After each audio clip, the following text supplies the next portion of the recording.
શ્રી ગણેશાય નમઃ.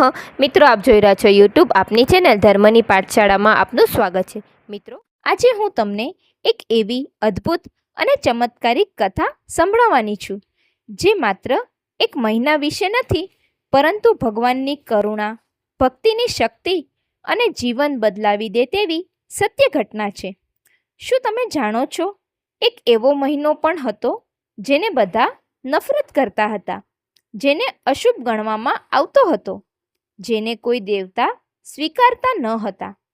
પણ પછી શું થયું કે એ જ મહિનો ભગવાનનું સ્વરૂપ બની ગયો. કેવી રીતે? તેને મળ્યું ભગવાનનું પોતાનું નામ પુરુષોત્તમ. અને કેમ કહેવામાં આવે છે કે આ મહિનામાં કરેલી ભક્તિ 1000 ગણું ફળ આપે છે. આજની આ કથા આપણા જીવનનો દ્રષ્ટિકોણ બદલી શકે છે. તો વિડીયોને અંત સુધી જરૂર જોતા રહેજો. ચાલો શરૂ કરીએ પુરુષોત્તમ માસની પવિત્ર અને અદ્ભુત કથા. એક વખત સૃષ્ટિની રચના પછી દેવતાઓ અને ઋષિઓ સમયનું ગણિત ગોઠવી રહ્યા હતા. સૂર્યના ગતિ પ્રમાણે વર્ષ 365 દિવસનું બનતું અને ચંદ્રના ગતિ પ્રમાણે વર્ષ માત્ર 354 દિવસનું રહેતું. આ બંને વચ્ચે દર વર્ષે લગભગ 11 દિવસનો તફાવત ઊભો થતો.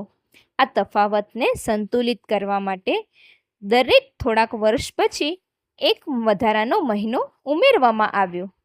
પરંતુ આ વધારાનો મહિનો અનોખી મુશ્કેલીમાં મુકાયો, કારણ કે બાકીના બધા મહિનાઓને કોઈને કોઈ દેવતા સ્વામી તરીકે મળ્યા, પરંતુ આ વધારાના મહિનાને કોઈ દેવતા સ્વીકારવા તૈયાર ન હતા. તેથી તેને કોઈ નામ મળ્યું નહીં, કોઈ ગૌરવ મળ્યું નહીં. લોકો તેને મલમાસ કહેવા લાગ્યા, એટલે કે અશુભ અને તિરસ્કારનો પાત્ર મહિનો. સમય જતાં મલમાસનું દુઃખ વધતું ગયું. જ્યારે બીજા મહિનાઓમાં લોકો ઉત્સવ મનાવતા, યજ્ઞ કરતા, લગ્ન અને શુભ કાર્ય કરતા, ત્યારે આ મહિનામાં બધું બંધ રહેતું. લોકો આ મહિનાથી દૂર રહેતા. કોઈ તેની વાત પણ કરવા માગતું ન હતું. આ અવગણના સહન ન થતાં મલમાસ એક દિવસ બ્રહ્માજી પાસે ગયા. તેણે નમ્રતાથી પોતાની વ્યથા કહી, હે પિતામહ, તમે તો સૃષ્ટિના સર્જનહાર છો. મને પણ કોઈ સ્થાન આપો. હું પણ સમયનો એક ભાગ છું, છતાં મને કોઈ માન આપતું નથી. બ્રહ્માજીએ શાંતિથી જવાબ આપ્યો, હે માસ, હું તારી પીડા સમજું છું. બ્રહ્માજીએ શાંતિથી જવાબ આપ્યો, હે માસ, હું તારી પીડા સમજું છું, પરંતુ આ સમસ્યાનો ઉકેલ મારી પાસે નથી. તું મહાદેવ પાસે જા, કદાચ તેઓ તને માર્ગ બતાવશે. મલમાસ આશા લઈને ભગવાન શિવ પાસે ગયા. ત્યાં જઈને તેણે ફરીથી પોતાની વ્યથા રજૂ કરી. ભગવાન શિવે કહ્યું, હે માસ, તારી સ્થિતિ ખરેખર દુઃખદ છે, પરંતુ હું પણ તને આ બાબતમાં સંપૂર્ણ મદદ કરી શકતો નથી. તું વૈકુંઠમાં ભગવાન વિષ્ણુ પાસે જા, તેઓ જ તને સાચો ન્યાય આપશે. હવે મલમાસ પાસે એક જ આશા રહી, ભગવાન વિષ્ણુ. તે વૈકુંઠમાં પહોંચ્યો. ત્યાંનું દિવ્ય સૌંદર્ય જોઈને પણ તેના મનમાં શાંતિ ન આવી, કારણ કે તેના હૃદયમાં દુઃખ ભરેલું હતું. તે ભગવાન વિષ્ણુના ચરણોમાં પડી ગયો અને આંસુઓ સાથે વિનંતી કરી, હે નારાયણ, તમે સર્વના રક્ષક છો. દુનિયામાં જેનું કોઈ નથી, તેનો તમે સહારો છો. હું અત્યંત દુઃખી છું. બધા મને અશુભ માને છે. કોઈ મને સ્વીકારતું નથી. મને કોઈ નામ નથી, કોઈ ગૌરવ નથી. હે પ્રભુ, હવે તમે જ મને આશ્રય આપો. ભગવાન વિષ્ણુએ તેની વાત સાંભળી. તેઓ ખૂબ કરુણામય છે. તેમણે મલમાસને ઉઠાવ્યો અને પ્રેમથી કહ્યું, હે માસ, તું ચિંતા ન કર. તારી આ પીડા હવે સમાપ્ત થશે. આજથી હું તને મારું નામ આપું છું, પુરુષોત્તમ. આ નામ ખૂબ પવિત્ર છે અને હવે તું પણ એટલો જ પવિત્ર ગણાશે. વિષ્ણુએ આગળ કહ્યું, જે કોઈ તારા સમયમાં ભક્તિ કરશે, ઉપવાસ કરશે, દાન કરશે, હું તેને વિશેષ ફળ આપું છું.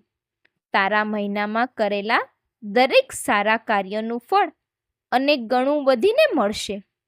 તું હવે બધા મહિનાઓમાં શ્રેષ્ઠ ગણાશે. આ આશીર્વાદ મળતા જ મલમાસ આનંદથી ભરાઈ ગયો. હવે તે તિરસ્કારનો પાત્ર ન રહ્યો, પરંતુ ભગવાનના નામથી પવિત્ર બન્યો પુરુષોત્તમ માસ. આ પછી દુનિયામાં લોકોનો દૃષ્ટિકોણ બદલાયો. જે મહિનાને લોકો અશુભ માનતા હતા, તે જ મહિનો હવે સૌથી પવિત્ર બની ગયો. ભક્તો આ સમયમાં વિશેષ પૂજા, જપ, તપ અને દાન કરવા લાગ્યા. સમય પસાર થતો રહ્યો અને એક દિવસ એક નાનકડા ગામમાં એક ગરીબ બ્રાહ્મણ રહેતો હતો. તેનું જીવન ખૂબ કઠિન હતું. રોજિંદા ભોજન માટે પણ તેને સંઘર્ષ કરવો પડતો. છતાં તે ભગવાન વિષ્ણુનો અડગ ભક્ત હતો. એક દિવસ ગામમાં એક સાધુ આવ્યા અને તેમણે પુરુષોત્તમ માસનું મહાત્મ્ય સમજાવ્યું. બ્રાહ્મણે આ વાત ધ્યાનથી સાંભળી અને મનમાં નક્કી કર્યું કે હું આ પુરુષોત્તમ માસમાં સંપૂર્ણ શ્રદ્ધાથી ભગવાનની ભક્તિ કરીશ. પુરુષોત્તમ માસ શરૂ થતાં જ તેણે પોતાનું જીવન બદલી નાખ્યું. તે રોજ સવારે વહેલા ઉઠતો, ઠંડા પાણીથી સ્નાન કરતો, ભગવાનના મંદિરે જતો અને આખો દિવસ જપ અને ધ્યાનમાં વિતાવતો. તે ઉપવાસ રાખતો. ભલે તેને ભૂખ લાગે, પણ તે પોતાની ઈચ્છાઓ પર કાબૂ રાખતો. પોતાના ઓછા સાધનો હોવા છતાં તે ગરીબોને કંઈક દાન આપવાનો પ્રયત્ન કરતો. ગામના લોકો તેને જોઈને હસતા. તેઓ કહેતા, તો પોતે ગરીબ છે અને બીજાને શું આપશે? આ બધું કરીને તને શું મળશે? પરંતુ બ્રાહ્મણને ભગવાન પર સંપૂર્ણ વિશ્વાસ હતો. તે કોઈની વાત સાંભળતો ન હતો. તેની ભક્તિ દિવસે ને દિવસે વધતી ગઈ. એક રાત્રે જ્યારે તે ભક્તિ કરીને સૂતો હતો, ત્યારે સ્વપ્નમાં દિવ્ય પ્રકાશ થયો. તે પ્રકાશમાંથી ભગવાન વિષ્ણુ પ્રગટ થયા. ભગવાને કહ્યું, હે ભક્ત, તારી ભક્તિ અને શ્રદ્ધાથી હું ખૂબ પ્રસન્ન છું. તું ભલે દુનિયાની નજરે ગરીબ હોય, પરંતુ મારી નજરે તું સૌથી ધનિક છે. હું તને આશીર્વાદ આપું છું કે તારા જીવનમાં હવે સુખ અને સમૃદ્ધિ આવશે. આ સ્વપ્ન પછી બ્રાહ્મણના જીવનમાં અદ્ભુત ફેરફાર આવ્યો. ધીમે ધીમે તેની મુશ્કેલીઓ દૂર થવા લાગી. તેને કામ મળવા લાગ્યું, ઘરનું જીવન સુધર્યું અને તે આનંદથી જીવન જીવવા લાગ્યો. પરંતુ સૌથી મહત્ત્વની વાત એ હતી કે તેની ભક્તિમાં કોઈ ઘટાડો આવ્યો નહીં. તે પહેલાં કરતાં વધુ શ્રદ્ધાથી ભગવાનની સેવા કરતો હતો. આ કથા આપણને બતાવે છે કે પુરુષોત્તમ માસ માત્ર એક સમયગાળો નથી, પરંતુ એક અવસર છે પોતાને સુધારવાનો, ભક્તિમાં ડૂબવાનો અને ભગવાન સાથેનો સંબંધ મજબૂત કરવાનો. આ માસમાં કરવામાં આવેલી પ્રાર્થના, જપ અને દાન સીધું ભગવાન સુધી પહોંચે છે. આ સમય આપણને આંતરિક શુદ્ધિ અને શાંતિ આપે છે. પુરુષોત્તમ માસ આપણને એક મહત્વપૂર્ણ સંદેશ આપે છે. જેને દુનિયા તિરસ્કારે છે, તેને ભગવાન પોતાના ગળે લગાવે છે. અને સાચી ભક્તિ અને નિષ્ઠા હોય તો ભગવાન જરૂર પ્રસન્ન થાય છે. આ રીતે પુરુષોત્તમ માસની આ પવિત્ર કથા પૂર્ણ થાય છે, જે ભક્તિ, વિશ્વાસ અને ભગવાનની અનંત કૃપાનું અદ્ભુત ઉદાહરણ છે. મિત્રો, હવે આપણે વાત કરીએ આ પુરુષોત્તમ માસમાં આપણે શું કરવું જોઈએ. આ મહિનો ભગવાનને પ્રસન્ન કરવાનો ખાસ અવસર છે. ચાલો જાણીએ આ મહિનામાં કરવાના મહત્ત્વના કાર્યો. સૌથી પહેલાં દરરોજ ભગવાન વિષ્ણુ અને શ્રી કૃષ્ણનું સ્મરણ કરવું. સવારે ઉઠીને સ્નાન કરીને દીવો પ્રગટાવીને પૂજા કરવી. ઓમ નમો ભગવતે વાસુદેવાય મંત્રનો જાપ કરવો. આ મંત્રનો જાપ મનને શાંતિ આપે છે અને ભગવાનની કૃપા મેળવવામાં મદદ કરે છે. શક્ય હોય તો ઉપવાસ કરવો, ખાસ કરીને એકાદશીના દિવસે, અને સાથે સાથે ગરીબોને દાન કરવું. અન્ન, કપડાં કે જે શક્ય હોય તે.